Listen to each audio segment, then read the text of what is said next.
Okay. Hello. Hello, everybody. Welcome to our today's joint webinar, Mercer and Talentor. Thank you very much for joining us. My name is Michael Sarsteiner. Together with my team, I'm managing Talentor International. At the very beginning, I would love to tell you that every question you have, please put it in the chat. And if you can mute yourself, this would be very helpful to have not so many sounds in our discussion here. I will make a very short intro, and we will start right away with some interesting data from Eger from Mercer, who will present us some studies, and then we will go right away into our discussion. For those of you who don't know that much about Talentor, just in a nutshell, we are a global executive search network. We have 35 partners at the moment. Hans Scanlon, some of you may know, ranked us as one of the global top 40 executive search companies several years in a row. We have several different practice and industry practice groups, and we are constantly touching topics related to sustainability. And this is the reason why we are here. Our group of generalists tried to bring the sustainability topic to a very close relation with HR topics. And here we are. We will discuss about it, or we will hear about the definition of sustainability and the power HR teams have when it comes to sustainability in all your companies. We will get some insights which sustainability agenda global corporates have, and how and if they differentiate between ESG and diversity, equity, inclusion, and sustainability. As we work in the search business, we also see how impactful it is in our recruitment processes if our clients have a focus in their sustainability agenda, and if they also communicate it in their company values. This makes the attraction of candidates much easier for us, and therefore it makes a difference.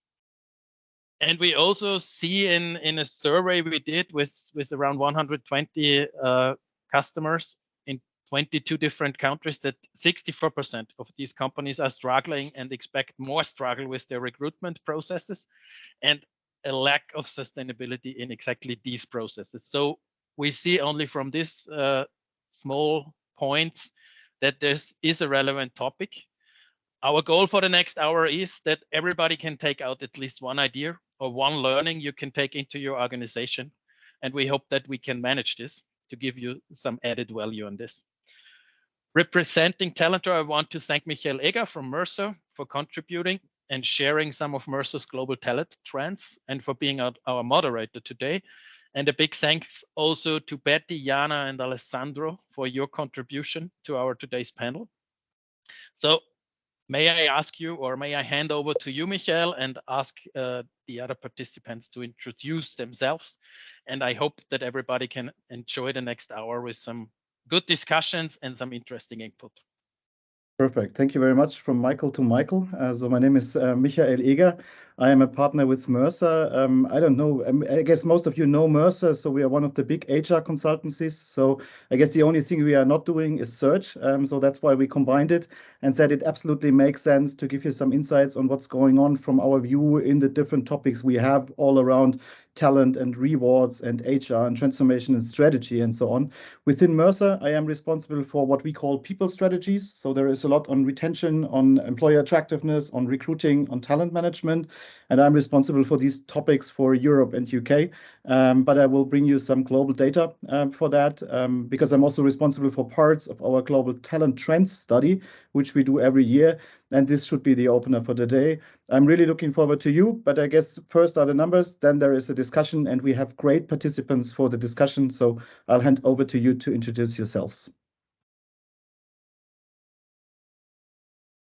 So hi everyone, my name is Jaana Pedras, and I am a people consultant in a Nordic banking organization called Nordea, and I work in Nordea Estonia branch.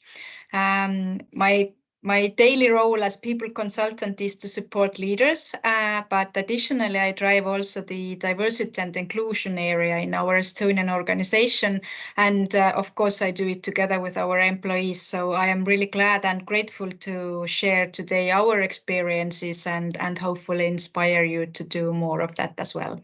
Thank you. Hi everyone, I'm Alessandro Spadaro. I am a People Experience HR Director in Pfizer for Ascoli Piceno site, Zagreb site, and Orth site. So very happy to be here and share with you some insights and experiences.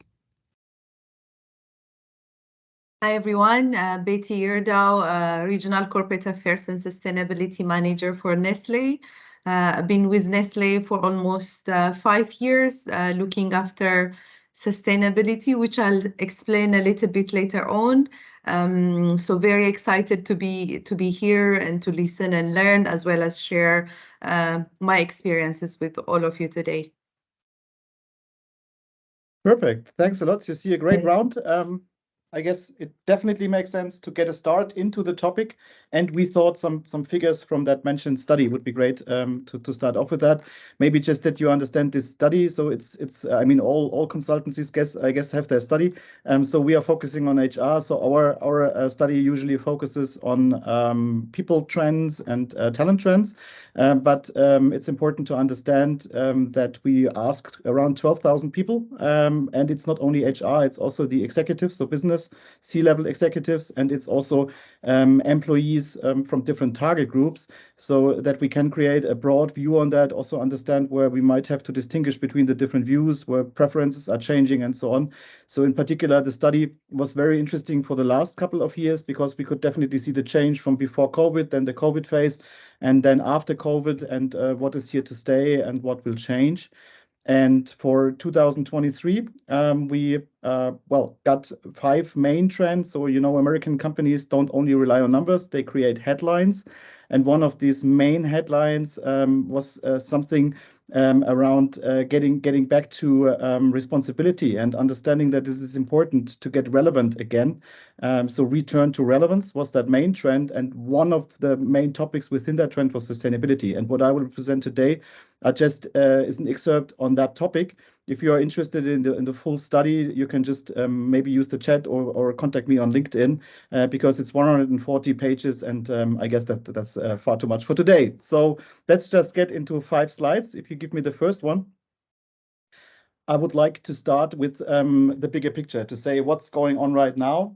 So these are answers globally from really HR managers, where we ask them what are currently your biggest challenges. And I guess this is important to understand why and where the sustainability topic kicks in, because I mean we are now 2 years after COVID. We are in the middle of what we call multi-crisis year with wars and economic downturn and inflation and all that going on. And this is reflected a bit in the challenges. So you can see that globally it's 3 main topics. So people feel exhausted, HR feels exhausted as well. We are dealing with too many priorities. We are still in recovering mode. We are in new work and flexibility mode. We are discussing this kind of things, and inflation and so on has not helped. So I guess that's important to understand that currently there is a lot of pressure in the whole people topic. The second topic is again pressure, because with that downturn we see in many parts of the world, with that insecurity we see, companies get a bit more careful, and budget pressure is back on the agenda. That wasn't the case in 2022. So we got out of COVID and everybody was running. And for 2023, we see that this, has calmed down a bit and is leading to transformation pressure on the one hand, but on the other hand, economic pressure, which is not easy to handle for HR. And last but not least, and this is important when we are in a year of crisis, the third most important topic is still skill and talent shortage. And this is somehow special because normally when we are in a year of crisis, this one fades away and gets a bit less important, and we focus on more transformation issues. But we still have the complexity that on the one hand we are exhausted, on the other hand we are under budget pressure, but skill and talent shortages is here to stay. So companies have to handle that and have to fulfill the requirements of their employees and of their candidates, and that will be important for our topic. So that's just to give you a frame. And I think when we get to the next one, we will get to the initial topic, to sustainability. If you give me the next slide, please. Yeah, thank you very much.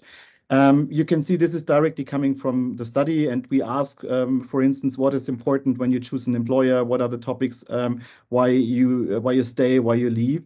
And you can see that this brand and reputation topic on the left-hand side is one of the biggest reasons that employees join a company after job security. So job security globally, that comes from the crisis. So people ask, what is the kind of company? But reputation means they do not only ask how stable is that company, they ask what does this company stand for. This is just coming from, they have the experience of COVID. So did the company fire people, or did they say we stay in all together? It's also around the behavior about the global trends. So people want to understand if the company has a view on what's going on in the world, how they behave towards, let's say the war parties, if they do business with Russia, if they work in industries which are somehow bad for the climate. So this is getting back. So for me, it's more reputation than brand compared to years ago. But that means that people start to ask, what does my company stand for, and how do they really behave? And when you look to the middle, I will not refer to all of these figures, but these ones are really important. You can see that 96% of the employees of all generations and globally expect their company to pursue a sustainability agenda. So if you ask that, people say, yeah, that's important for me, and I expect that. I mean, it's a bit, in a way, obvious to say, for sure, we got to do something. This is a bit unspecific, but it means that it is on the agenda, and that this is definitely not only a Generation Z topic. So that's something we can see. And this has an effect. If you see the next topic, this 1 in 4, 1 in 4 executives say that the sustainability agenda today is driven by employee candidate demand. So that means they do not change their behavior or their sustainability plans just based on their beliefs or on their business model. They change it because they understand that people want to have that. And that means the influence is stronger. And if the candidates and employees want that, that's something they have to react. Shows a bit the power, but also shows a bit the insecurity of the C-level, of the executives, how to behave towards that, and in which way to use sustainability for their business purposes and also for their people topics. So much for that chart. If you give me the next one. You can see if we, again, have a bit broader view on sustainability and topics which are similar, then we would usually go to ESG and say, so what are the environmental, the social, the governmental topics we are talking about? What is the priorities within these topics? And there it shows a bit of a different picture. So it shows that when we talk today, what is most important? What are your focus when we talk about ESG topics? Then we see that the environmental sustainability topic is just in the middle, or is the second. The most important topic is diversity, equity, and inclusion. This is partly because it was not important during COVID, and it's now getting back. This is also because we got parts in the world where we get legal stuff around that. So we got this EU directive on equal pay. This forces just the companies to change things. And that means that currently this is something where companies are really forced. But you can see that the sustainability topic is as much or close to the 73%. And the third one is healthy working culture and sustainable working practices. So that means we are not only talking about environmental sustainability, we are definitely also talking about people sustainability. And this refers, if you think of the exhaustion as one of the biggest challenges, yeah, for sure. It's not only about, well, keeping the environment in a way working. It's also meaning, how can I keep my workforce healthy? What do I have to do that people do not get lost in 12 Zooms a day in the mix of after COVID behavior in remote office or hybrid office environments? And that's definitely back on the agenda. So meaning we might have to discuss afterwards what is really meant by sustainability, and does that only focus on environment, or is that people sustainability topic as important? Here's the second question on the slide about what are the most successful measures when you try to implement ESG practices. And the study says that tying ESG goals to your purpose and keeping this purpose visible to employees and building ESG goals into your wider transformation agenda is most important. That just means that you cannot look at this in an isolated way. So when you just put, sustainability issues on the wall, or compensate on CO2, but your car policy still allows, 12-cylinder, 400 horsepower sports cars, then this does not make sense. If you say that you want to foster people's health and mental health, and you force them with your strict performance management to work 15 hours a day, this won't work. So it only works, these topics only works if they are really connected to the broader agenda, if your measures and activities and structures and processes connect to these topics. Otherwise, this will not work. That's the second slide. Let's go to the third one, because we might have the discussion, is the topic as important as it is here when we talk about, well, I'm German, and yeah, we like to talk about sustainability. We know that this sometimes sounds a bit like a luxury topic, and this one, I know it's a bit confusing, but this was a question in the global talent trends where we said, what is most important for your region? And you see the regions on the right-hand side, and you see how the different topics switch. And the most important topic globally is EX. This means employee experience. That's just coming, through that we have to change the working environment, that we have to see how we can adapt the experience after COVID to the virtual and hybrid environment and the back to office and so on. So that's why this is so important. But when we have the top 10, we still see that these topics are somewhere in the top 10. And our study says, you look ESG, when you look at this, ESG is the yellow one. It's not in all countries, and this statistic might lead to the conclusion that ESG is most important in North America and in Europe, and not so important for rest of the world. So this is already, this is just figures, and we might discuss that afterwards, how you perceive that, and if this is just something for, let's say, the old industrial regions, or whether this is also important for other parts of the world. Just the next one, because then we are shifting a bit into the people sustainability topic. We see that the whole well-being and mental health topic is really coming to the agenda. So companies start to talk about people sustainability. And on the left-hand side, the why, you can see that it's not just about supporting employee well-being because we want to support employee well-being. It says that we start to focus on that because we need it for employee attraction, retention, and engagement. So in other words, if we want to be successful in our talent disciplines, we need to get the well-being topic on the agenda, because it's not a nice to have topic anymore. It's because people long for that, and companies need to have a healthy workforce, need to have a healthy way of working. Otherwise, people will leave, and this is causing trouble for the business at the end. And when you look on the right side, so it's about the how. So when we talk about how is people sustainability implemented, then for sure we have the classic topics which we all did after COVID. So we are increasing accessibility to employee assistance, to support mental health.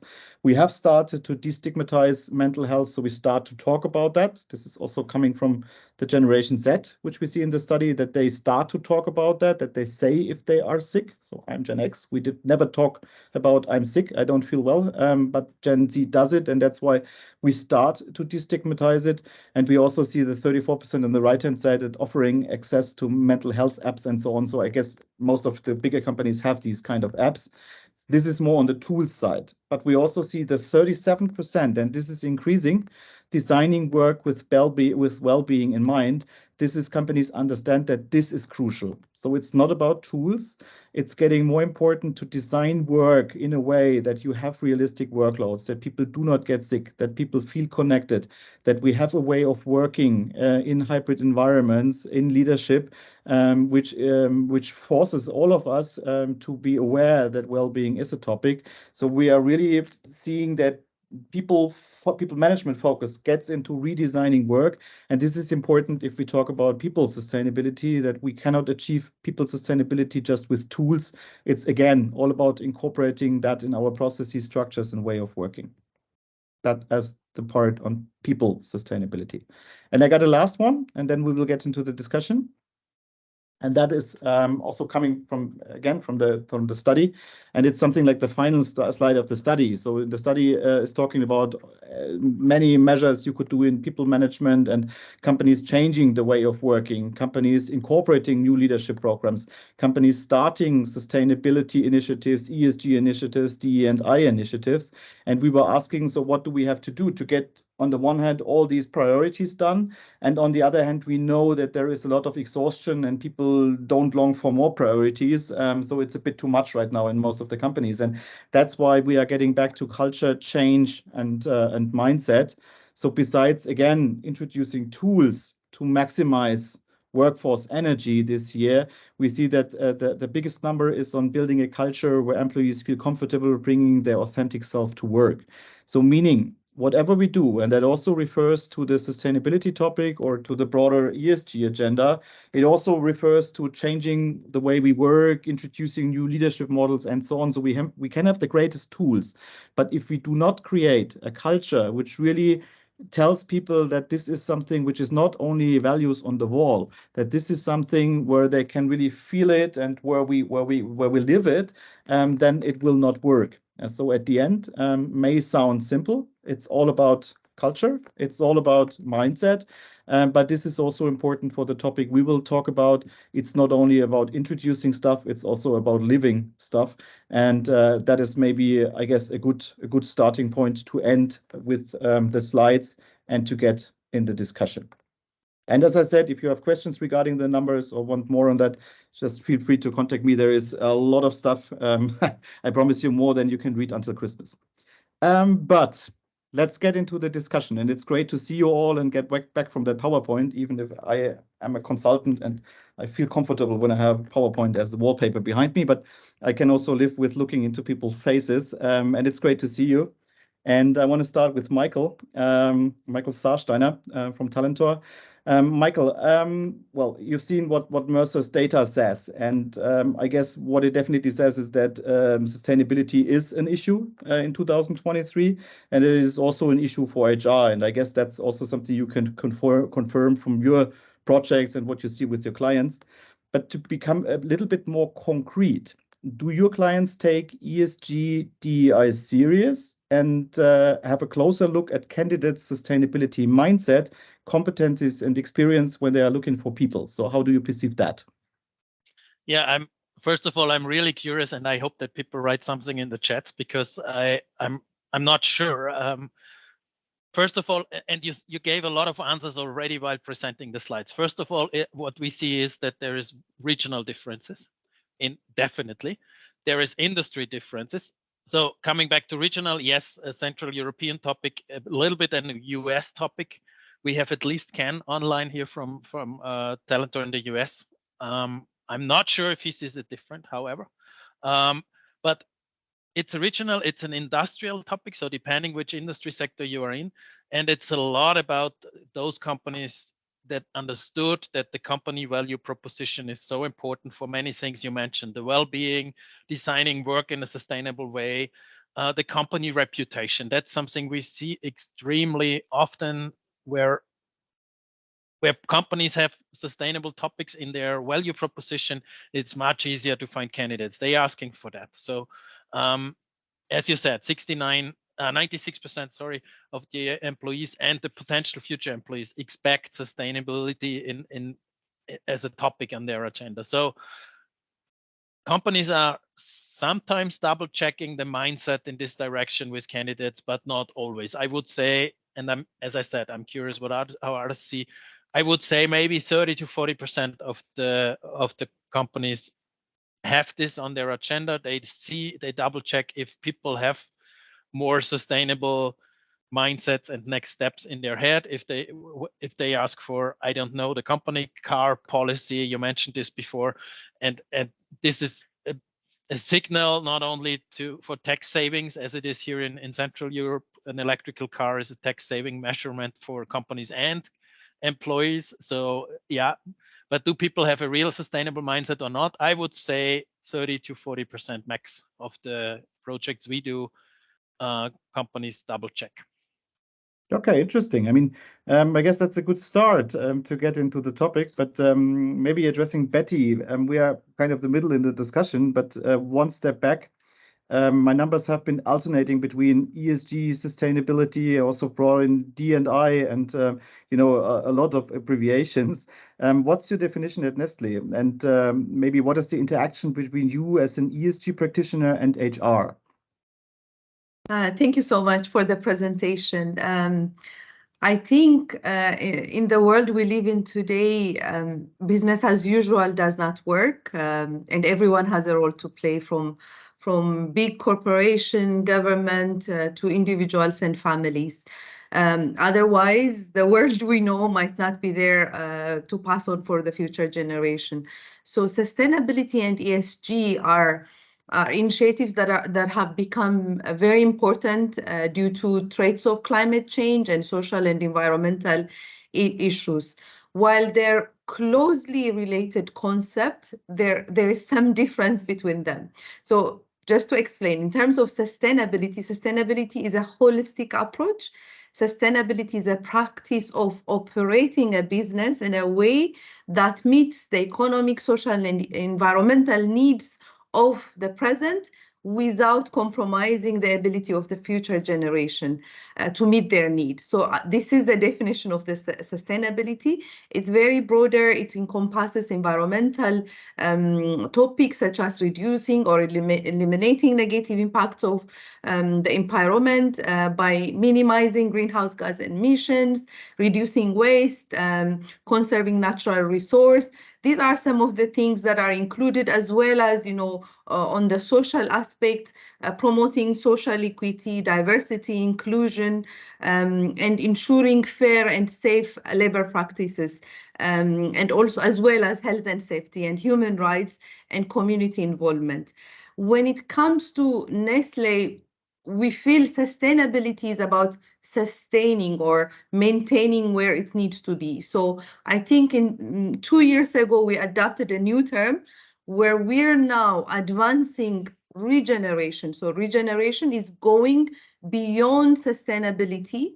Instead of sustaining, making sure we leave more, or we bring more positive impact in terms of, if I give an example of water, we take water from the environment to produce bottled water. The new commitment we have is we want to give back more than we take. So we're implementing more than 100 projects globally to ensure we become water positive. So we're going beyond sustainability into the world or the approach of regeneration, making sure we leave more than what we take. Now, when it comes to ESG is a component of sustainability. It's a specific criteria used to evaluate a company's performance. So it's very measurable, meaning, okay, while sustainability is broad, where you set your ambition, you could say whatever you want to say, but ESG is very measurable, and you can hold a company accountable for the ESG performance. So you, as a company, if you adopt ESG KPIs or targets, you have, first of all, to disclose them. You have to show your targets on greenhouse gas emission. For instance, in Nestle, we've committed to reduce our greenhouse gas emission by half by 2030 and reach zero net emission by 2050. So meaning today we're disclosing how much emission we have. So by 2030, you can hold Nestle accountable to make sure that Nestle reduces half of the emissions. So in a sense, ESG is measurable. So not only on environmental topics, but also social as well as governance topics. It provides a structured framework for assessing how well a company manages its risk and opportunities in relation to sustainability. In terms of ESG, it's very important when it comes to investing or responsible investing, where investors are looking into ESG standard to make investment decisions. So it plays a really big role in asset management and decision making. ESG metrics are factors. They're evaluated, they're benchmarked, and you can compare between one company to another company to make investment decisions. So this is, in a sense, the difference between sustainability and ESG. They're very interlinked. However, ESG is it's a tool which you can which gives you visibility into a company's performance. Now, when it comes to interaction between ESG and human resources play a big role because one big component of ESG is social and governance, and HR, human resource, plays a big role in these, I mean, two big components of the ESG factor. So in terms of social responsibility, if I could give examples, human resource plays a big role in promoting social responsibility within the organization because employee engagement in community initiatives and volunteering programs is quite key to get your license to operate. So if you operate an operation or a site somewhere in the middle of somewhere in a village, your employees, first of all, they might come from the village and doing a lot of volunteering work with the community. It's a way to help you achieve your social license to operate, which is very key for a company. The social license to operate is more important than the legal license to operate, especially in a risk-prone areas. Diversity and inclusion are also very important. Ensuring a diverse workforce and inclusive workforce is also very integral to responsible corporate behavior. Employee well-being, governance and ethics topics, talent acquisition. I think you mentioned a lot of that. Organization with strong ESG practices, they attract top talent because today, if you look, the research you showed, it might show that ESG topics are not there. Maybe it's a bit broader, but if you look at maybe if you could do the research with top talent, the results might be different because today top talent are very much concerned about ESG topics and they really want to work for a company that aligns with these values. So it really plays a big role in talent attraction and retention. And finally, risk management. HR actively participates in identifying and mitigating risk related to employee practices that may impact a company's ESG profile because it's very key. I mean, employee-related risk, I think you all understand, is absolutely key to the success of a company. So in a nutshell, this is what I can describe. If you have more questions, I'm happy to respond. Perfect. I mean, this is extremely interesting to see that there is a link definitely to the business and what you do as a company, and then it gets to HR and the question, how is it interlinked? And maybe shifting to Alessandro, the example of Nestle shows that perfectly well, and I think it would be interesting now to match it with a different industry and maybe a different company. So what is sustainability agenda at Pfizer, and maybe how do you link that with the talent practice? So how is the interdependency again between what you are doing as a company when it comes to sustainability and how is it about HR? Okay, about what we are doing in sustainability strategy. Of course, I can speak about two different levels of sustainability strategy. The local level that, of course, can change splitting different countries, different needs and different also departments involved. But I can say that at a local level, speaking about what we are doing, we can speaking about reducing waste, reducing energy, reducing water. This is our main goals related to sustainability. But if we speak about what the company at global level is doing related to sustainability strategy, we can say just two numbers.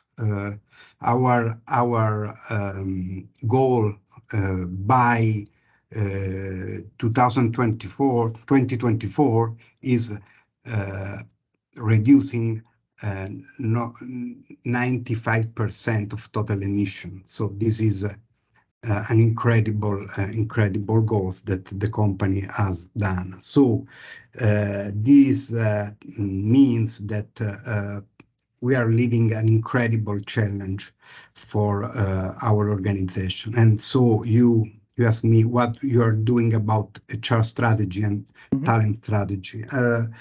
Of course, the people engagement is our first point of attention.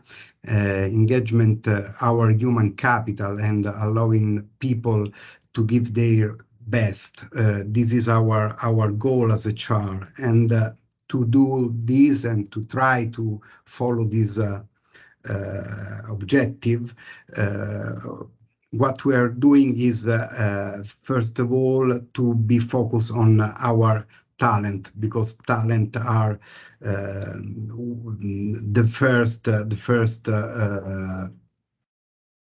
first people for us to be engaged. Talent and leaders, of course. And so what I can say, what is our way to define, to reach talents. What we are doing is to try to link 3 different dimensions, speaking about potentiality of the people, position, organization, what they do, and what are the specific skills that they must have to cover specific position, what is the weight of this position, and of course the performance of each one. So linking these 3 different dimensions is our way to try to measure the attitude and the potentiality of people. And of course, managerial assessment center is one of our tools to try to reach the potentiality of each people inside our company. So the approach is quite simple, but the focus is to about that each talent has to feel there is a Praises project for him, and the company has defined a special project for him. And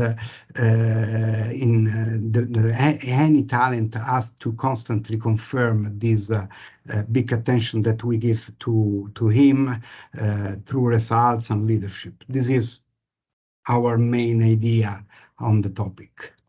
Perfect. I mean, this means, again, linking the topic sustainability, linking the ESG topics really with the practices and attaching that to, for instance, performance management. I guess that somehow shows also that the results in the study are already on the way to get implemented in companies. Maybe Jaana, up to you. I know that you are not just focusing on sustainability, but also strongly on DE&I, and this is, again, complexity in it, and there are certain additional topics around that. How do you implement that when it really, again, comes to HR, or how do you link that with HR? Yes, for us, diversity and inclusion, or shortly D&I, is part of the sustainability agenda, which in turn is part of business strategy. So they are all very much linked, and we focus on it in order to serve our customers better.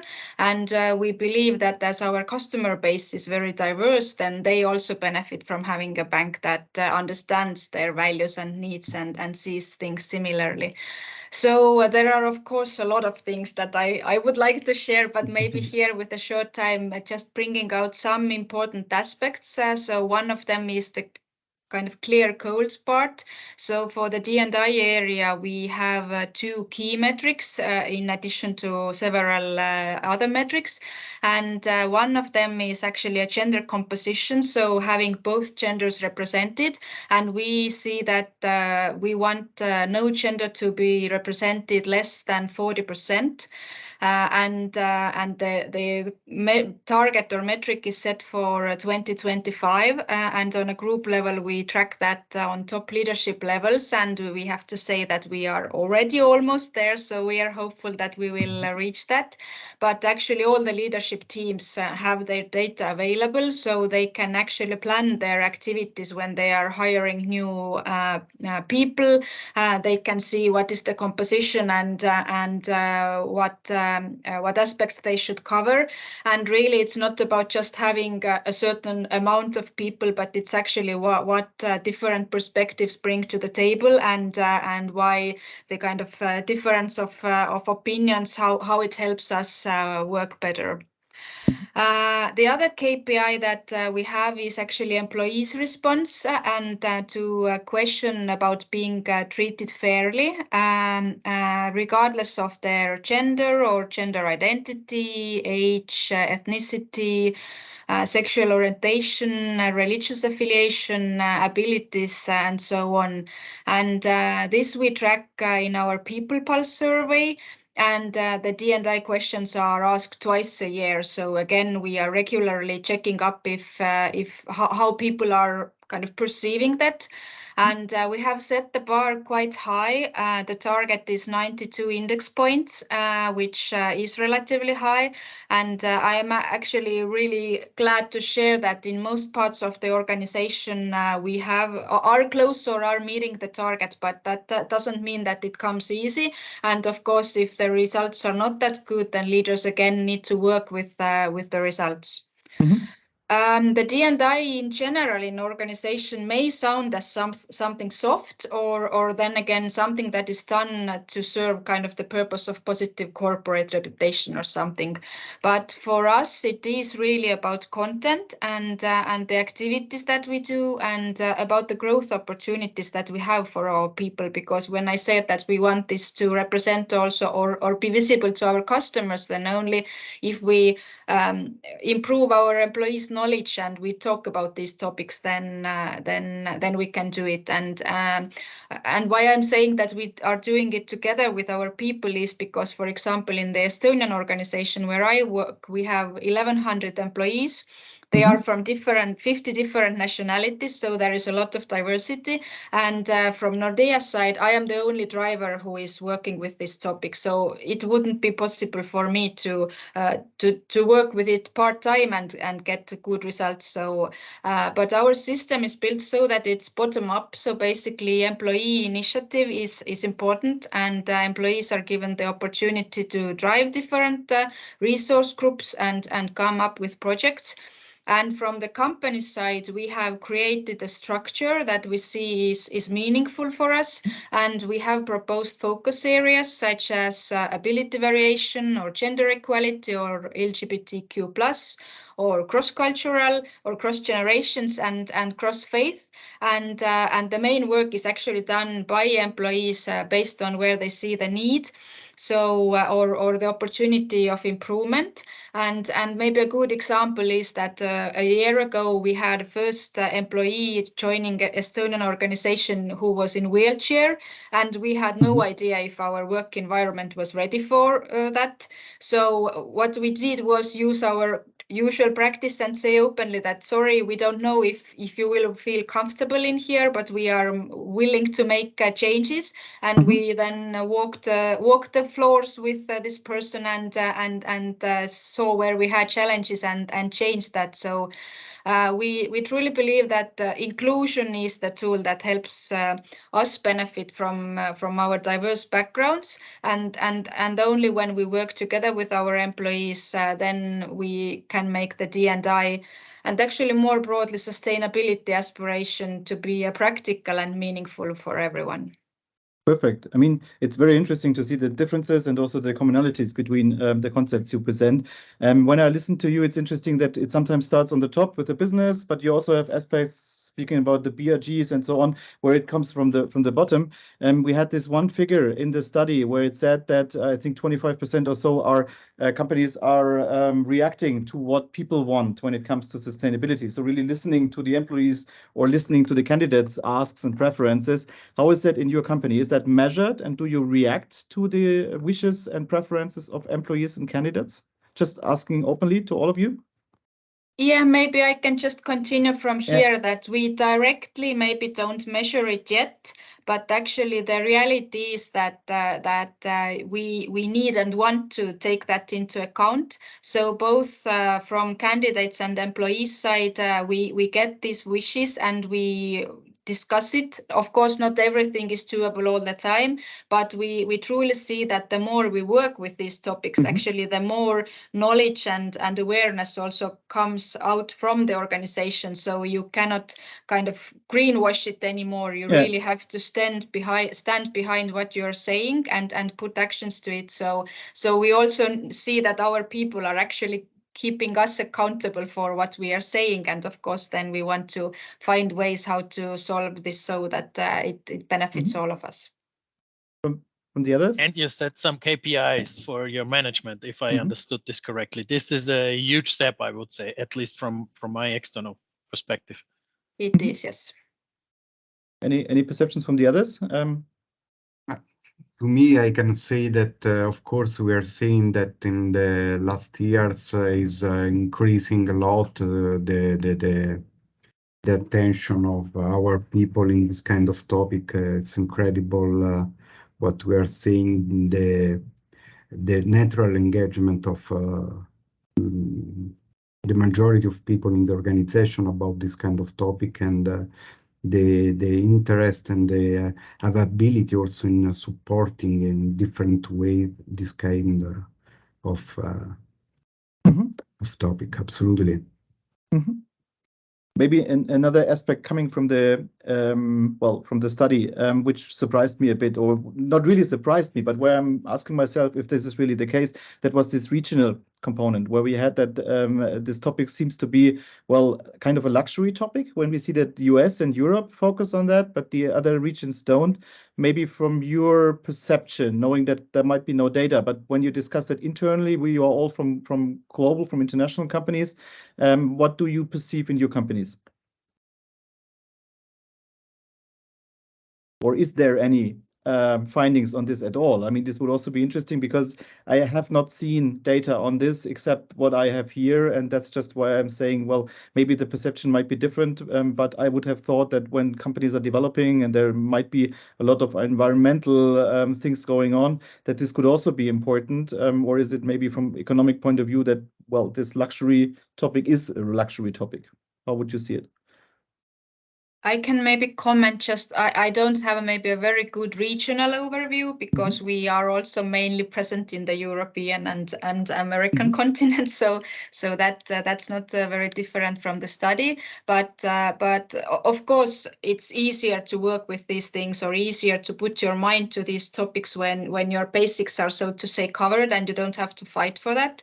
But from another aspect, it seems to me that these are actually global topics that all countries and all continents need to work with. So at one or another point, organizations are getting there.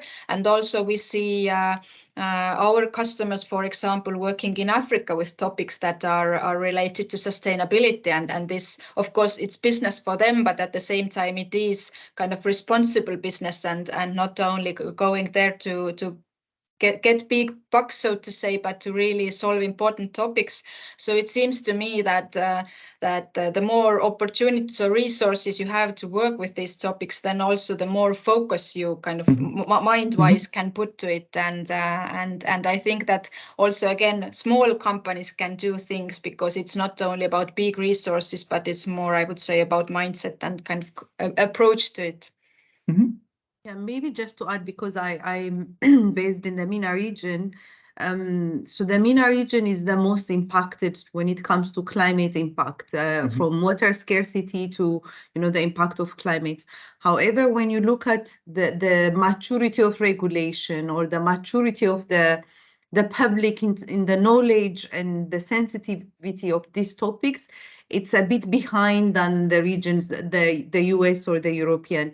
The awareness level is a bit behind, because recently I remember when we launched a recycled bottled water, we received a lot of resistance and backlash from consumers because they felt this is dirty bottle. Why are you taking it back from the waste and bringing it back? While in Europe, it's now even a regulation to include recycled content into packaging. So it's more, regulation is a bit behind, and the public is also the awareness is a bit behind than the region. So this is a lot of work needs to be done, and I think employees represent or come out from the general public in the region. So that's why you have a lower sensitivity or interest on these topics. But it's more general because you still have, the UAE, you have a lot of companies which are doing a lot of things on climate technology. So it's a general sentiment, but there are specific areas as well. Will be interesting. I mean, we got the climate conference in Dubai right now, so will be interesting to see in which direction this develops. Looking at the chat, I don't currently see questions from the audience, but I have one more question which might lead us to the overall connection between HR and sustainability. I somehow introduced this expression, people sustainability. So having sustainability not only in the sense of environment, but also in that sense of how do we treat people. And traditionally, it was the small, medium, the family businesses who, were speaking about a sustainable approach towards people management. Is the expression used in your company? So is there a concept on people sustainability within your companies? To me, absolutely yes. Absolutely yes. And the force that I am seeing the last years is to create the condition where everyone can do the best and everyone can be authentic. It seems maybe simple, this sentence, but to me is important. To create condition to be authentic. I think it's the first step to live the day by day, the work in the right way, and putting people in the right way to give the best. Yeah, very much the same for Nordea. So we don't use the term people sustainability per se, but we are also talking the same thing that we want you to be able to bring your whole self just as you are to Nordea and do your best work, feeling included and equally treated and what have you. So in that sense, it's all going that way, and it seems a very normal thing to us. So yes, very much so. Perfect. I see we got a question from the audience right now. So just right before we end, there is a question. I'm curious what has changed in terms of decision making in the last years. Now, when sustainability is really at the core of your strategies, in the fields you invest, in the talent you hire. So it's about decision making. Does it really influence decision making, or how is your perception on that, or is it again just a topic which is there and which plays somehow a role but not really in decision making? How do you see that? Can go ahead maybe first. I think for Nestle, we're looking at a huge investment. The ESG and sustainability comes at a really big investment bucket. Recycled content alone is we're investing around 2 billion. So with all that investment, you need people, you need leaders. So we're really, in terms of organization, we're being organized. We're allocating resources and talents to sustainability. The way we look at sustainability is the investment we make in sustainability, we believe will make us more competitive, will give us more competitive advantage. So yes, we're making a lot of decisions because it comes with a huge financial investment. So you need the best talent to manage those resources. So yeah, it's helping us to make a lot of HR decisions as well.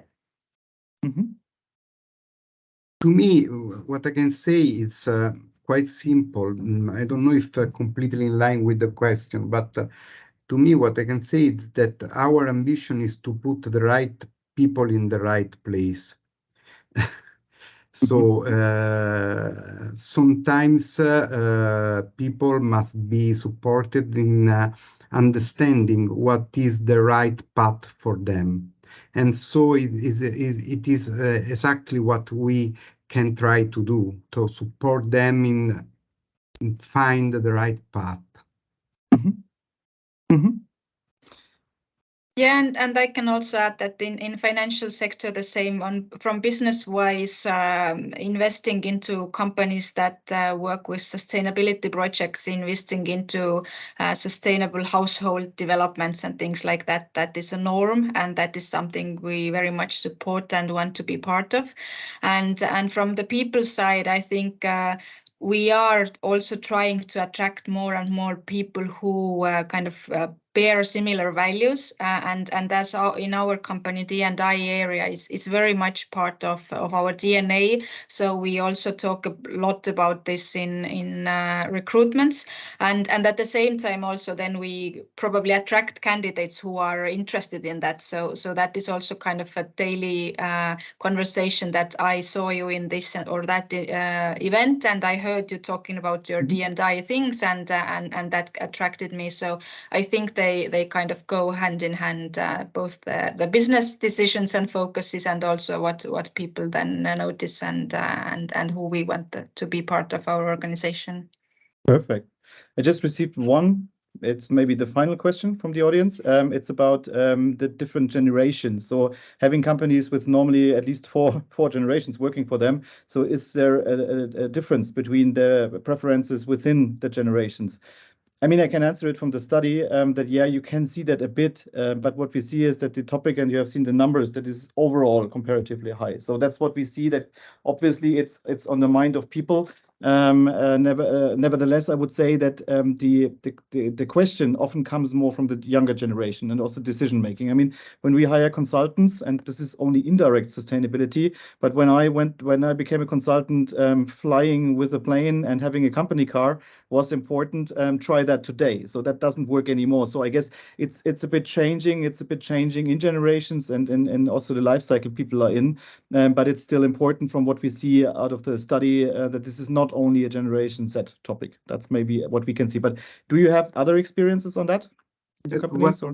What I can say to me, for my experience in the last years, is that sustainability is also a sort of tool that can strongly support the cross-generation strategy, the cross-generation action.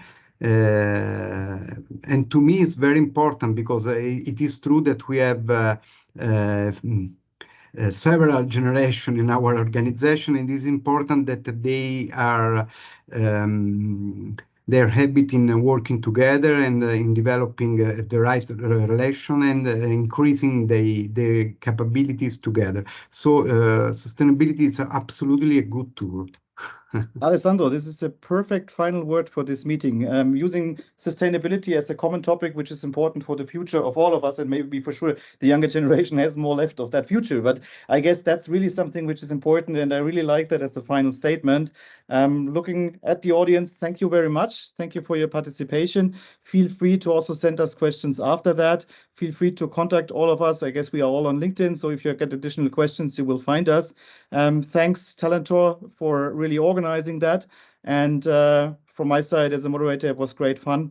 And I want to say thank you very much and have a great evening. For those of you who celebrate Christmas, have a great time. And thanks a lot for being here. And let's take that as a starting point for further meetings like that. Thank you very much. Thank you. Thanks. Bye. Thanks to everybody. Bye, everyone. Bye-bye.